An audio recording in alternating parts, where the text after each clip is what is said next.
el gobierno está cerca de quedarse con el 51% de la nueva EPS.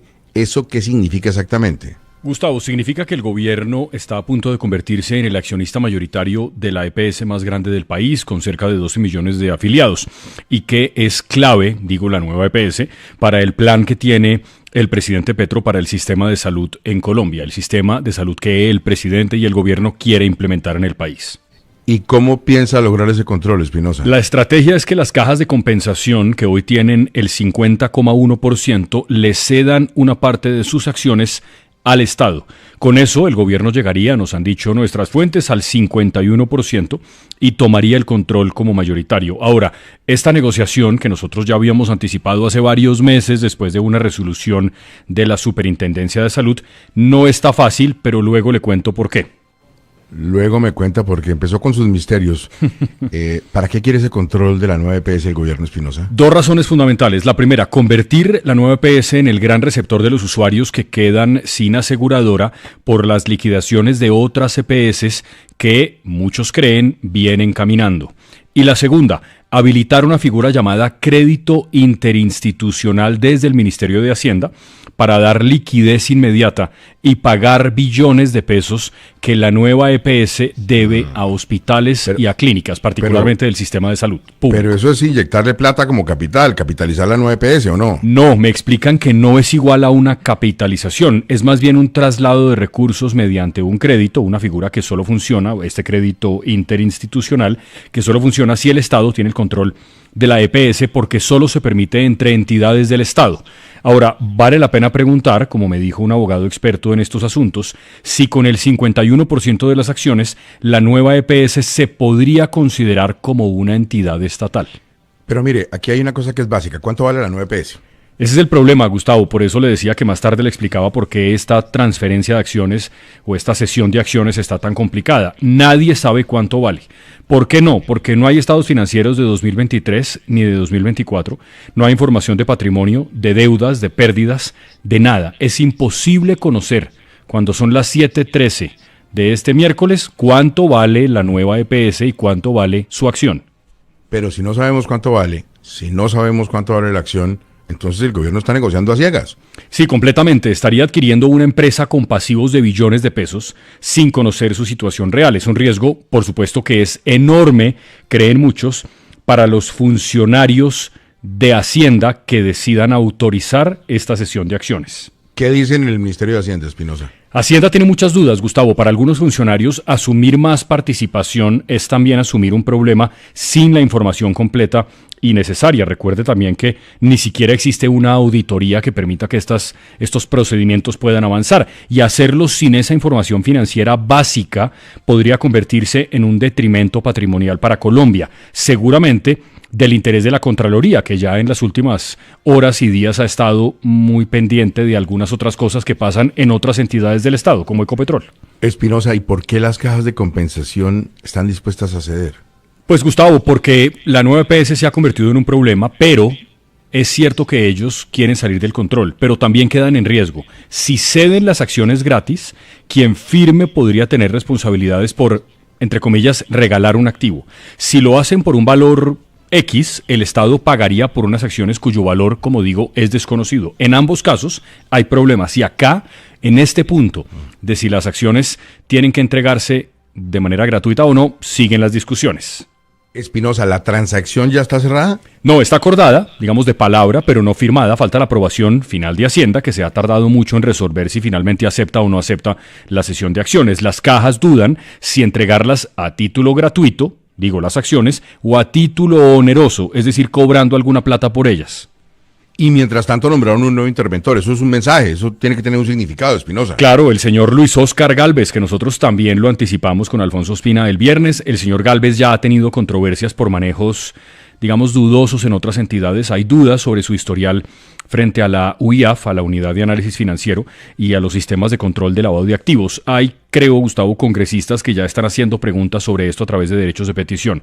En resumen, Gustavo, no es sencilla la operación que quiere hacer el gobierno con la nueva EPS, que tiene billones de pesos en deudas y que cada día empeora.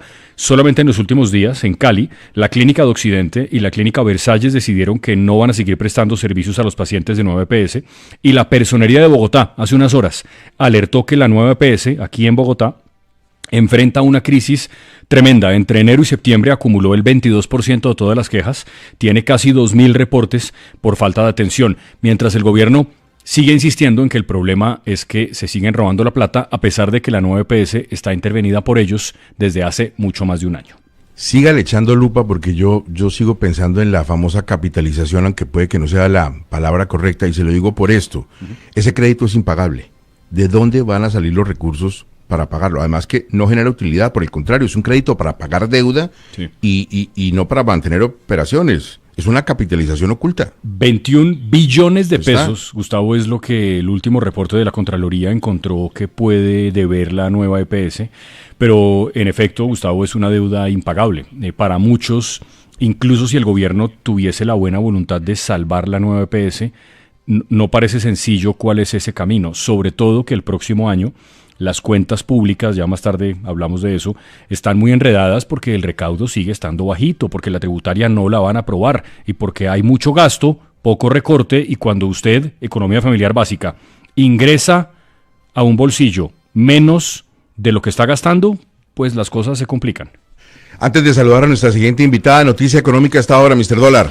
Sí, señor. Mire, Gustavo, que la Superintendencia de Servicios Públicos Domiciliarios está iniciando una investigación administrativa contra 6 empresas del sector de gas, transportadoras de gas aquí en Colombia, esto por presuntas infracciones al régimen regulatorio sobre fijación de cargos para el transporte de gas de combustible aquí en Colombia. Dicen la superintendencia que realizaron un cálculo que podría afectar de manera directa a los usuarios por traslados ineficientes de los costos a las tarifas que pagan en el servicio domiciliario. Lo cierto, Gustavo, 6 empresas transportadoras de gas pues inician, o mejor, les inician una investigación, esto por parte de la Superintendencia de Servicios Públicos Domiciliarios aquí en el país. Mr. Dólar, gracias. Son las 7:18. Hemos estado discutiendo sobre el asunto de los bombardeos donde han perdido tristemente la vida menores de edad. Hay una radicación de moción de censura contra el señor ministro de Defensa. La moción fue radicada por la representante de la Cámara, Catherine Miranda. Representante, buenos días y gracias por estar en 6 AM. Gustavo, muy buenos días. Diana Espinosa, de verdad, un placer estar acá con ustedes.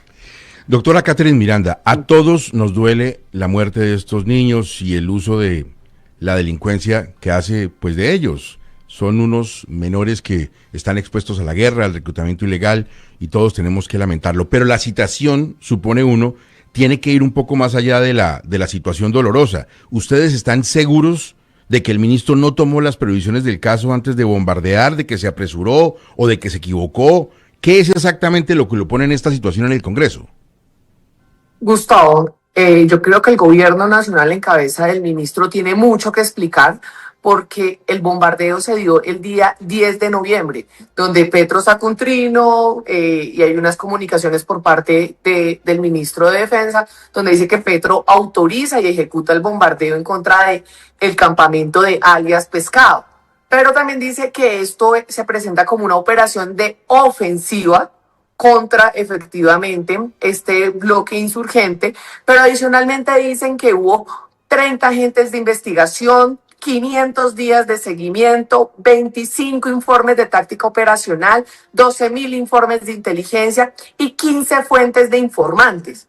Sin embargo, el día 15 de noviembre, cuando sale a la luz pública, gracias a la Defensora del Pueblo, de que allí habían sido asesinados, bombardeados 7 menores de edad, el presidente Gustavo Petro dice que no tenía conocimiento de que allí efectivamente hubiesen menores de edad, que lamentaban profundamente lo sucedido, pero que no tenía conocimiento.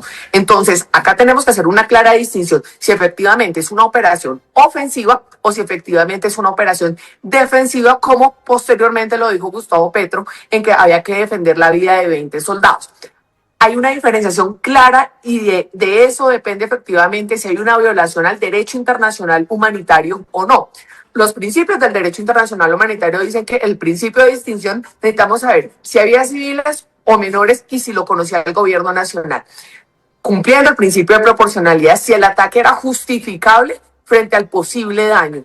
El principio de necesidad, si era indispensable el bombardeo, y el principio de precaución, si se tomaron las medidas para evitar la muerte de los niños. Entonces, son todas estas preguntas que tiene que responder el gobierno nacional, y de esto depende efectivamente determinar si hubo violación al derecho internacional humanitario o no. Esto frente al tema del Guaviare. Frente al tema del Amazonas también surgen muchísimas preguntas, porque en su momento, el 1 de octubre, cuando efectivamente se hace el bombardeo en el Amazonas, el ministro de Defensa sale en su momento a decir que fueron abatidos 4 combatientes y que iban tras 2 cabecillas de alto valor operacional para las disidencias de Iván Mordisco, pero que celebran que hubo 4 combatientes bombardeados y dados de baja. Lo que no le cuenta al país en ese momento es que efectivamente los 4 bombardeados y asesinados, los 4 completos, eran menores de edad. Entonces, esas son las cosas que tiene que responder el gobierno nacional, porque aún usted puede creer y puede estar de acuerdo con los bombardeos o no. Yo en lo personal estoy de acuerdo con los bombardeos, siempre y cuando se respete el derecho internacional, siempre y cuando se tomen las precauciones y se respeten los principios.